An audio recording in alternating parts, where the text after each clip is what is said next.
sachez les frères, que lorsque vous dites La ilaha illallah, vous allez être éprouvés. Alors pourquoi nous allons être éprouvés? Pourquoi? Vous êtes en quête de spiritualité. Vous venez ici pour tuer les gens. Pourquoi ils disent ça sur nous? C'est pas la vérité, c'est des mensonges. D'abord, pourquoi ils disent des mensonges sur nous? Quand tu es sur la vérité, tu déranges les gens. Qu'est-ce qu'on disait tout à l'heure? On disait ne fais pas de crédit. C'est ça ce qu'on disait.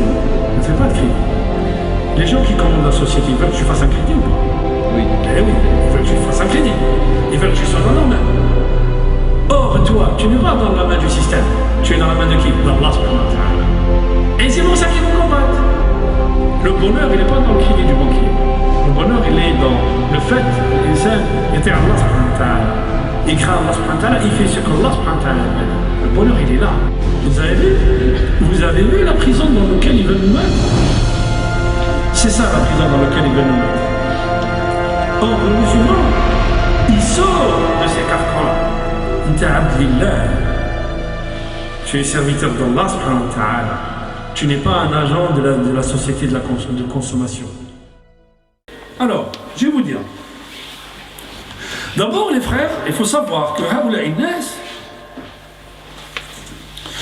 ces gens-là, les hadiths sur lesquels ils nous disent qu'il ne faut pas se rebeller contre le hakim, tout ça, il y a un hadith ahad.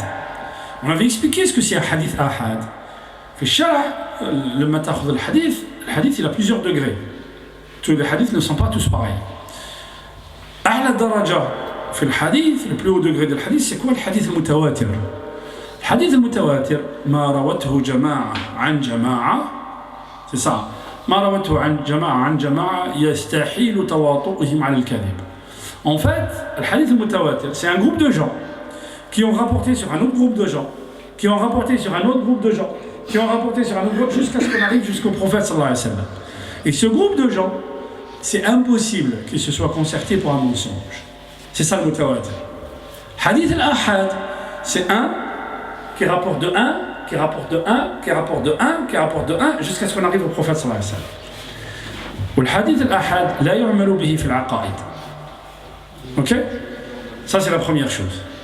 La seconde chose, أيها الإخوة, ما فعله الرسول صلى الله عليه وسلم من أحكام الدنيا ليست بسنة شريعية. Qu'est-ce que ça veut dire? Ça veut dire qu'il y a des choses que le prophète sallallahu alayhi wa sallam a fait, c'est une sunna pour nous, il faut qu'on le suive. Mais il y a des choses qu'il a fait, on ne doit pas le suivre sur ça. Pourquoi? Parce que les choses évoluent. Je vous donne un exemple. Le prophète sallallahu alayhi wa sallam, quand il sentait que l'ennemi venait, il a appelé les gens, il dit attention, il y a l'ennemi qui va nous attaquer. Tout le monde prenait son sabre et allait combattre avec le prophète. C'est ça, hein? D'accord. Mais avec le temps, les choses ont évolué. D'ailleurs, Omar al-Khattab, qu'est-ce qu'il a fait? Il a fait une armée de métier.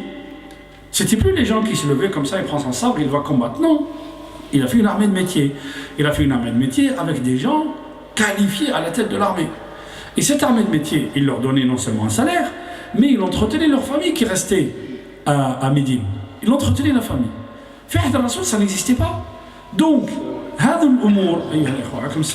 ces choses-là évoluent par essence. Ce sont des choses de dunya.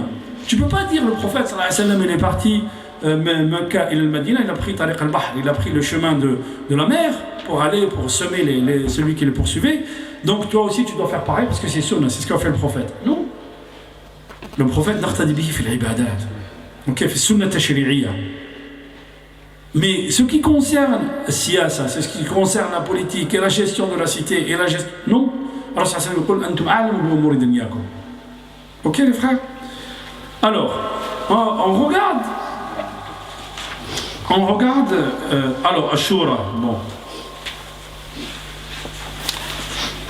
On va regarder. Vous savez par exemple que dans l'islam, Ahlul Hal wal Aqd, c'est eux qui votent. Qu'est-ce que ça veut dire? Quand on parle de démocratie, hein, mais ça, il faut revenir aux origines de la démocratie. La démocratie, elle vient des Grecs. Et les Grecs, ils disaient démocratie, ça concernait les citoyens. Les citoyens, ce sont les habitants de la cité. Ok, c'est ça la démocratie. Or, dans la cité, il y avait des esclaves. Et il y avait des gens qui ne participaient pas à la cité. Donc les gens qui votaient chez les Grecs, ce sont les gens nobles. Vous voyez? Donc le sens de la démocratie, il est pas le même partout. Ça, c'est la première chose. La seconde chose, c'est que si vous allez en Angleterre, vous allez aux États-Unis, le sens de la démocratie n'est pas pareil. Ici, par exemple, on élit le président au suffrage universel. Aux États-Unis, non. Aux États-Unis, ce sont les grands électeurs. Autrement dit, aux États-Unis, si vous allez aux États-Unis, vous êtes à Arles, vous allez élire quelqu'un qui, lui, va participer au vote du président. L'islam, c'est comme ça. L'islam, ce n'est pas les gens qui votent. L'islam, les gens, ils votent pour élire quelqu'un qui va les représenter. Ce sont les ulama, les gens qui ont une conscience, les gens qui ont une culture politique. Ce n'est pas tout le monde qui vote, non. On va désigner des gens qui vont nous représenter, qui, eux, vont choisir celui qui va gouverner tout l'État. Bon, ça c'est fait chaud là. Mais revenons au hadith. Alors, le hadith, voilà. Alors, les ulama, ils nous disent que, quand tu lis Sahih Muslim, qu'il y a une abwab في Sahih Muslim, il y a un chapitre في Sahih Muslim qui dit الباب العاشر هو باب في طاعة الأمراء وإن منعوا الحقوق. Tu dois obéir au gouverneur, même s'il est injuste et même s'il éradique les droits des gens.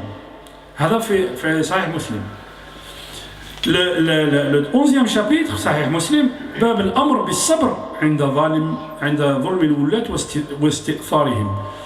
On nous demande, c'est-à-dire c'est un chapitre où on nous demande de patienter quand le gouverneur il est injuste.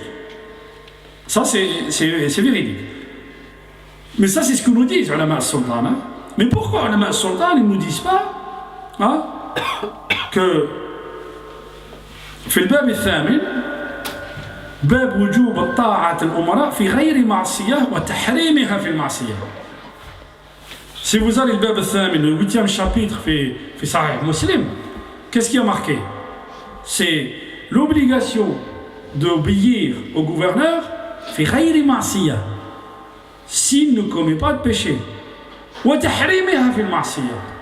Et c'est interdit d'obéir au gouverneur s'il fait les péchés. وش هما les péchés? ألا يؤدي الأمانة.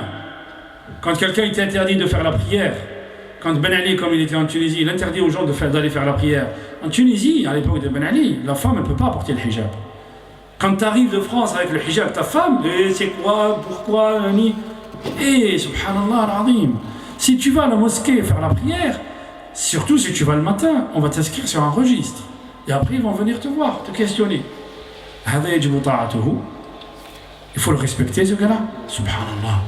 Et quand les gens s'élèvent contre cette injustice, il y a des gens qui nous disent non, il ne faut pas se lever contre ces gens-là.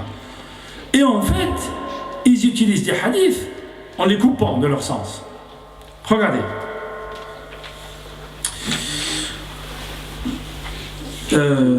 Alors,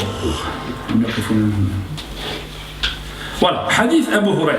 Rasul sallallahu alayhi wa sallam dit, في hadith Abu Huraira, الذي رواه مسلم, il dit من أطاعني فقد أطاع الله ومن يعصني فقد عصى الله ومن يطع الأمير فقد أطاعني ومن يعصي الأمير فقد عصاني. Ok, hadith Abu Huraira sahih. Ok, il a 2 versions comme ça et 5 autres versions qui disent pas ça. 5 autres versions.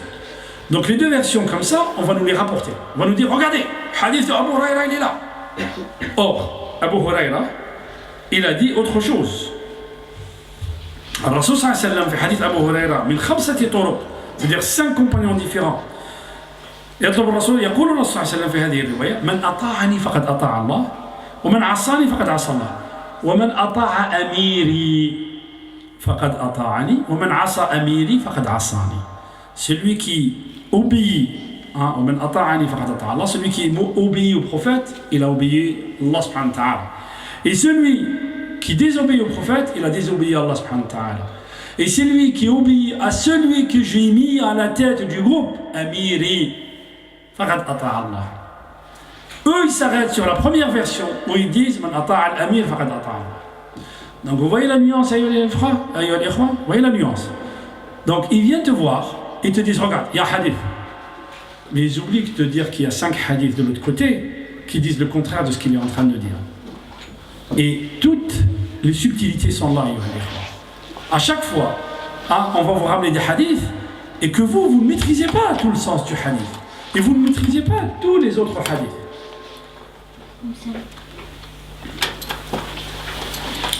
Alors, un autre hadith, ayyuha al-ikhwa.